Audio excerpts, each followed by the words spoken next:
વ્યાખ્યાન 2 અને આજે આપણે આમાં જે ટોપિકની વાત કરવાનું છે એનું નામ છે ભાઈ પુરોગામી સંખ્યા અને અનુગામી સંખ્યા. ઓકે, આ ટોપિકના વિશે આપણે આ વિડિયો લેક્ચરમાં આપણે વાત કરશું. તો આપણે પહેલા એમાં જોઈએ કે ભાઈ પુરોગામી સંખ્યા એટલે શું અને અનુગામી સંખ્યા એટલે શું. આજે બે સંખ્યાના આપણે એના અર્થ પહેલા જોઈએ કે ભાઈ પુરોગામી એટલે શું. પુરોગામી, ઓકે, તો આનો મતલબ થાય ભાઈ પુરોગામીનો કે આમાં શું આપેલું છે ભાઈ પુરોગામી, એટલે આનો મતલબ થાય ભાઈ પુરોગામી એટલે કે ભાઈ પહેલાની સંખ્યા. ઓકે, પુરોગામી એટલે પહેલાની સંખ્યા, પહેલાની સંખ્યા. ઓકે, જ્યારે આ રીતે આપેલું હોય છે ભાઈ પુરોગામી તો આપણે એમાં શું કરશું કે જે સંખ્યા આપેલી છે એ સંખ્યાની પુરોગામી સંખ્યા લેવાની, એટલે એના પહેલાની સંખ્યા. જો અહીંયા પેલા પુરોગામી, પૂરોમાં પેલા આવે પ આવે એટલા માટે આપણે યાદ રાખશું પ એટલે કે પહેલાની સંખ્યા. રેડી, પૂરોમાં પેલા આવે પ આવે એટલા માટે આપણે યાદ રાખશું કે પહેલાની સંખ્યા. પ એટલે પહેલાની સંખ્યા. ઓકે, અને એના પછીનો જે આમાં બીજું આપેલું છે અનુગામી, અનુગામી એટલે કે પછીની સંખ્યા. ઓકે, અથવા તો ભાઈ પાછળની સંખ્યા, પછીની સંખ્યા. આ તમારે જે બે અર્થ કે યાદ રાખવાની જરૂર નથી, આમાંથી ખાલી એક જ યાદ રાખો એટલે એક સિવાયનું એક છે તે આપણે શું યાદ આવી જાય ભાઈ ઓટોમેટિકલી. જો પુરોગામી છે તો એમાં પહેલા પ આવે, પ એટલે કે ભાઈ પહેલા. રેડી, પ એટલે પહેલાની સંખ્યા. તો એ સિવાયનું બાકીનું જે છે હવે એનું નામ છે અનુગામી. તો અનુગામીનો મતલબ થાય કે પછીની સંખ્યા. ઓકે, હવે આના માટે આપણે આમાં જોઈએ, જો કોઈ સંખ્યા તમારે, હવે આપણે એમાં જોશું અનુગામી એટલે કે ભાઈ પછીની સંખ્યા અને પુરોગામી એટલે પહેલાની સંખ્યા. ઓકે, હવે આપણે એમાં જોઈએ દાખલામાં આપણે એમાં આના માટે હવે કયા મુજબ ના આવે તે પણ આપણે એક નજર મારી લઈએ. આપણે અહીં જો કોઈ એક સંખ્યા આપેલી હોય કે 100 ની પહેલાની સંખ્યા, આવું તમને એમ કહે કે 100 ની પહેલાની સંખ્યા કઈ. ઓકે, આવું આપણે ક્યાં શીખી જાય મિત્રો, આવું આપણે જે છે ભાઈ પહેલા ત્રીજા ધોરણમાં આ મુજબનું આપણે આવતું. રેડી ભાઈ, નાના ધોરણમાં આવી વસ્તુનો આપણે અભ્યાસ એમાં કરી લીધો કે 100 ની પહેલાની સંખ્યા કઈ. અહીંયા શું કીધું ભાઈ પહેલાની સંખ્યા. તો જે સંખ્યા આપેલી છે આપણે એમાંથી એક બાદ કરી દઈશું. રેડી, એટલે આપણે અહીં જવાબ તરીકે લખશું. અહીંયા આપણે જે સંખ્યાની વાત કરેલી છે ભાઈ 100 ની, આપણે એમાંથી એક બાદ કરી દઈશું એટલે થાય 99. ઓકે, આ તો આપણે આમાં શું કરી શકીએ, ડાયરેક્ટ કરી શકીએ. અને હવે એમ કે આના પછીની સંખ્યા કઈ, આના કે 100 ના પછીની સંખ્યા કઈ.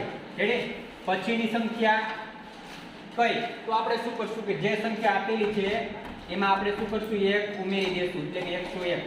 આ તો આમાં તમે ભાઈ ડાયરેક્ટ કરી શકો કે એના પછીની માંગે તો એમાં એક આપણે શું કરવાનું ભાઈ, એક ઉમેરવાનું. અને એના પહેલાની કઈ, તો જે સંખ્યા છે આપણે એમાંથી એક બાદ કરવાનું. તો એ જ વસ્તુ અહીંયા પહેલા અને પછીની આ જે બે નવા શબ્દો, એટલે આ જે બે શબ્દો છે તો એના માટે આ જે બે નવા શબ્દો એટલે કે ભાઈ પહેલા છે તો આના માટેનો શબ્દ જે વપરાય છે એનું નામ છે ભાઈ પુરોગામી, અને પછીની સંખ્યા જે આવે તો આના માટેનો જે બીજો નવો શબ્દ આપણા માટે છે એનું નામ છે અનુગામી. ઓકે, તો આ શબ્દ તમારે આવશે. ઓકે, આ તમને તો આવડે છે ભાઈ જૂનું. ઓકે, તો આ શબ્દની જગ્યાએ આ બે બીજા નવા શબ્દો છે તો આપણે યાદ રાખશું ભાઈ પુરોગામી એટલે પહેલાની સંખ્યા. જો અહીંયા પ આવે, રેડી ભાઈ, પૂરોમાં પહેલા પ આવે તો પ એટલે પહેલાની સંખ્યા. અનુગામી છે, ઓકે, તો આપણે આને યાદ રાખશું કે ભાઈ એના પછીની. ઓકે, તો હવે આને લગતા જે દાખલા છે એ આપણે જોઈ લઈએ એટલે તમને ખ્યાલ આવશે મિત્રો.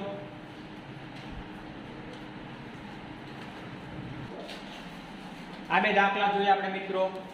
અહીંયા આપણે જોઈએ આમાં શું કીધું છે ભાઈ, પહેલા દાખલામાં કે 128 ની પુરોગામી સંખ્યા કઈ. ઓકે, જો આપણે આમાં એને એક નવો શબ્દ આવ્યો પુરોગામી. ઓકે, જો આગળ અગાઉ મેં તમને વાત કરી હતી કે જ્યારે આવો શબ્દ આવે પુરોગામી, જો આમાં શું પેલું આવે છે ભાઈ પ, પ એટલે કે ભાઈ પહેલાની સંખ્યા. ઓકે, આનો શું મતલબ થાય, પહેલાની સંખ્યા. જો અહીંયા પણ પ છે, પ એટલે કે પહેલાની સંખ્યા. એટલે કે અહીં જે સંખ્યા આપેલી છે 128, આપણે એમાંથી એક બાદ કરી દેવાનું. ઓકે, આપણે એમાંથી એક ઓછા કરી દેવાના એટલે 128 માંથી આપણે બાદ કરશું એટલે 127 આવશે.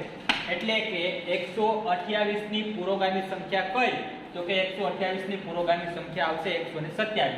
ઓકે, પૂર્વમાં પ એટલે કે પહેલાની સંખ્યા. ઓકે, અને આના પછી આવશે અનુગામી. અનુગામી એટલે એના પછીની સંખ્યા. જ્યારે પણ પછીની સંખ્યાની વાત કરે તો જે સંખ્યા આપેલી છે આપણે એમાં એક ઉમેરશું. રેડી? અને જ્યારે પણ પુરોગામી સંખ્યાની વાત કરે તો જે સંખ્યા આપેલી છે આપણે એમાંથી એક બાદ કરશું. આ વસ્તુ તમારે યાદ રાખવાની, એટલે બધા દાખલા ઓકે થઈ જાય. આપણે જોઈએ હવે એમાં આ દાખલો કે 525 ની અનુગામી સંખ્યા કઈ. અહીંયા શું વાત કરી? અનુગામી એટલે એના પછીની સંખ્યા. તો આપણે શું કરશું? જ્યારે પણ પછીની સંખ્યાની વાત આવે તો જે સંખ્યા આપેલી છે આપણે એમાં એક ઉમેરશું. તો આપણે આમાં એક ઉમેરીએ તો 526 થાય. એટલે કે 525 ની અનુગામી સંખ્યા કઈ? તો કે 525 ની અનુગામી સંખ્યા 526 મળે. ઓકે, આ તો આપણે એને જેવા બધા બેઝિક દાખલા જોયા, પરંતુ હજી જે બીજા નવા દાખલા છે તો એ પણ આપણે અભ્યાસ કરી લઈએ વિદ્યાર્થી મિત્રો. આ દાખલા બી જે છે હવે એ તમારી જે બુક છે એમાં નોંધ કરો ફટાફટ. ઓકે, જો વિદ્યાર્થી મિત્રો આમાં શું વાત કરેલી છે? 5 અંકની નાનામાં નાની સંખ્યાની પુરોગામી સંખ્યા કઈ? ઓકે, તો આપણે આમાં શું માંગ્યું છે ભાઈ? પુરોગામી સંખ્યા. અને એ ઉપરાંત બીજું શું કીધું છે કે 5 અંકની નાનામાં નાની કઈ સંખ્યા? પહેલા આપણે આ એક વસ્તુ મેળવવી પડશે ને. 5 અંકની નાનામાં નાની જે સંખ્યા હશે એ આપણે પહેલા લેવાની, અને એની આપણે શું લેવાની? પુરોગામી સંખ્યા. તો પહેલા આપણે લેશું 5 અંકની અથવા 5 અંકી, આમ પણ તમે લખી શકો. રેડી? 5 અંકી નાની સંખ્યા. રેડી? ભાઈ નાનામાં નાની અથવા તો ભાઈ નાની સંખ્યા તમે આમ લખી શકો. તો 5 અંકની નાની સંખ્યા માટે આપણે જે મેળવવાની હોય તો આ મુજબના જે દાખલા હતા આપણે આનો આજે એક વિડિયો લેક્ચર પણ આપણે એક આગળનો મૂકેલો છે. એ જો આપણે ન જોયો હોય તો એ પણ આપણે પહેલા જોઈ લેવું. ઓકે, તો આપણે જોઈએ જ્યારે પણ ભાઈ નાની સંખ્યાની વાત આવે તો આપણે પહેલા એક લખશું અને એની પાછળના ઘટતા અંક તરીકે આપણે બધા લખશું 0 0. અહીં આપણે વાત કરી છે 5 અંકની, તો આ એક તો લખાઈ ગયો. હવે આપણે એમાં ઘટે ભાઈ 4 અંક, તો આપણે લખશું 4 0. ઓકે, તો આ શું બની ગઈ? 5 અંકની ભાઈ સૌથી નાની સંખ્યા. અને હવે આપણે આને લેવાની છે ભાઈ પુરોગામી સંખ્યા. રેડી? તો કે ભાઈ પુરોગામી એટલે કે અહીં શું વાત કરી ભાઈ? પુરોગામી એમાં પહેલા આવે પ. પ એટલે કે ભાઈ પહેલાની સંખ્યા. રેડી? પહેલાની સંખ્યા. તો આનો મતલબ શું થાય ભાઈ? પુરોગામીનો એટલે કે પહેલાની સંખ્યા. રેડી? પ એટલે કે ભાઈ પહેલાની સંખ્યા. એટલે કે ભાઈ પુરોગામી એટલે કે ભાઈ પહેલાની સંખ્યા. પ એટલે પુરોગામી. રેડી? પુ એટલે કે ભાઈ પહેલાની સંખ્યા. તો જ્યારે પણ ભાઈ પહેલાની સંખ્યાની વાત આવે તો જે સંખ્યા આપેલી છે આપણે એમાંથી શું કરશું? એક બાદ કરશું. એટલે આમાંથી એક બાદ કરો તો આપણે શું આવે ભાઈ? 999. કે જે 5 અંકની સૌથી નાનામાં નાની સંખ્યાની પહેલાની સંખ્યા છે, એટલે કે એની ભાઈ પુરોગામીની સંખ્યા છે. આ મુજબનો આન્સર તમારે આન્સર શીટમાં આપેલો હોય તમારે એમાં અંકિત કરવાનો રહેશે.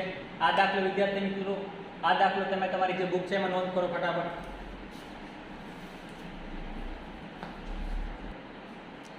આ દાખલો આપણે જોઈએ વિદ્યાર્થી મિત્રો. આમાં શું કીધું છે?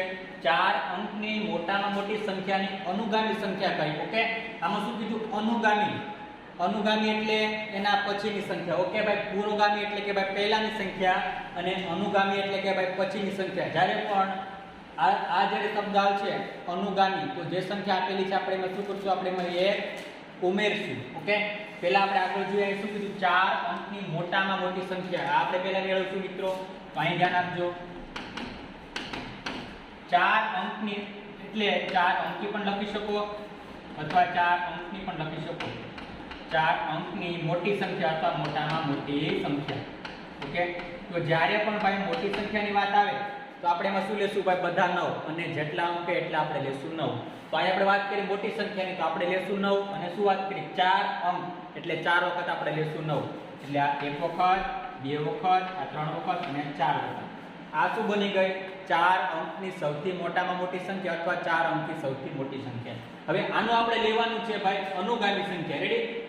જો પહેલા આપણે લેશું ભાઈ પુરોગામી એટલે શું? તો કે ભાઈ પુરોગામી એટલે કે ભાઈ પહેલાની સંખ્યા. રેડી? પછી હવે આવશે અનુગામી. અનુગામી એટલે કે ભાઈ પછીની સંખ્યા. ઓકે, પછીની સંખ્યા. જ્યારે પણ ભાઈ પુરોગામી આવે એટલે કે આનો મતલબ થાય ભાઈ પહેલાની સંખ્યા. તો જ્યારે આ વાત કરે તો જે સંખ્યામાંથી એટલે જે સંખ્યા આપેલી છે આપણે એમાંથી એક બાદ કરશું, અને જ્યારે આની વાત કરે અનુગામી સંખ્યા, તો જે સંખ્યા આપેલી છે આપણે એમાં એક ઉમેરશું. એટલે આપણે અહીંયા વાત કરી છે અનુગામી સંખ્યાની, એટલે કે એના પછીની સંખ્યા મેળવવા માટેની. આનો મતલબ થાય પછીની સંખ્યા. તો જે સંખ્યા આપેલી છે આપણે એમાં એક ઉમેરશું. એટલે કે 9999 માં આપણે આપણે એમાં 1 ઉમેરીએ તો આ શું થઈ જાય ભાઈ ઠીક 10,000 બને. ઓકે,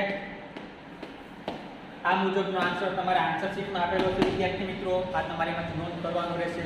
આ દાખલો જે છે એ તમારે આ જે બુક છે એમાં નોંધ કરો.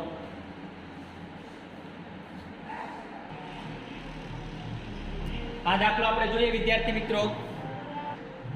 આમાં શું વાત કરેલી છે કે 6 અંકી નાની સંખ્યાની પુરોગામી સંખ્યા કઈ મળે. આમાં આપણે શું કીધું છે ભાઈ પુરોગામી સંખ્યાની વાત કરી અને શું બીજું કીધું 6 અંકી નાની સંખ્યા એટલે 6 અંકને આપણે એમાં લેવાની છે નાની સંખ્યા. તો પહેલા આપણે એ લેશું એટલે 6 અંકી અથવા 6 અંકની આમે લખી શકો 6 અંકી નાની સંખ્યા. તો જ્યારે પણ ભાઈ નાની સંખ્યાની વાત આવે તો આપણે પહેલા લેશું 1 અને એ સિવાયના બાકીના ઘટતા અંક તરીકે આપણે લેશું 0 0 એટલે આપણે લેશું જો અહીં આપણે કીધું 6 અંકની એટલે આપણે આ 1 તો લખી નાખ્યો. હવે ઘટે આપણે 5 અંક તો જે 5 અંક ઘટે છે આપણે એમાં 5 0 લેશું 1 2 3 4 અને 5. આ શું બની ગઈ 6 અંકની સૌથી નાનામાં નાની સંખ્યા. હવે આને આપણે શું લેવાનું છે આ જે સંખ્યા 2 ની 6 અંકની નાની સંખ્યા એનું આપણે શું લેવાનું છે પુરોગામી સંખ્યા. રેડી. હવે ભાઈ આ જ્યારે શબ્દ આવે પુરોગામી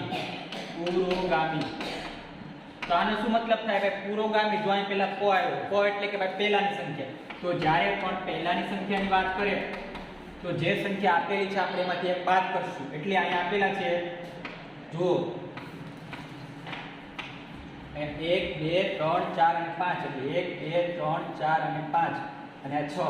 તો આ એકમ દશક 100 પછી અલ્પવિરામ 1000 અને 10,000 પછી અલ્પવિરામ અને આ 1 એટલે આપેલા છે 1 લાખ. એકમ દશક 100 1000 10,000 અને લાખ આપેલા છે 1 લાખ. આપણે એમાંથી એક બાદ કરશું. ઓકે, તો અહીંયા 0 અહીં 9 અહીં 9 અહીં પણ 9 આવશે અહીં પણ 9 આવશે અને અહીં આવશે 10. 10 માંથી એક બાદ કરો એટલે 9. આજે બધા 9 ઉતારો આ 9 ઉતારે આ 9 ઉતારે આ 9 ઉતારો એટલે આ 9 ઉતારો એટલે આ 0. એકમ દશક 100 પછી અલ્પવિરામ 1000 10,000 એટલે કે ભાઈ 99,999.